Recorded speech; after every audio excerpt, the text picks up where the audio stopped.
Welcome to the Learning Pines YouTube. We hope this video helps. You start by confirming the device and where the app currently lives. This matters because iOS and Android gestures differ. Once done, open the app list or app library and find the app. Make sure you have a free spot on a home screen panel by removing or grouping icons. That prevents accidental reflows. Now, long press the app icon to begin the placement action.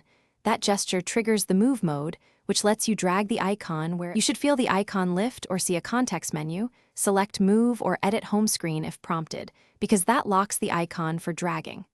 Then drag the app toward the target panel. To create a folder, drop it onto another app and name the folder. If the target panel is another page, hold at the screen edge and swipe to move there. When you release, the icon snaps into place. Make small nudges to refine alignment and ensure visibility. You finish by tapping Home, Done, or using a blank space to exit edit mode so the layout is saved. If the app refuses to move, check for restrictions, screen time limits, or enterprise device management that locks icons. Those are common blockers. When icons freeze or gestures fail, restart the device first.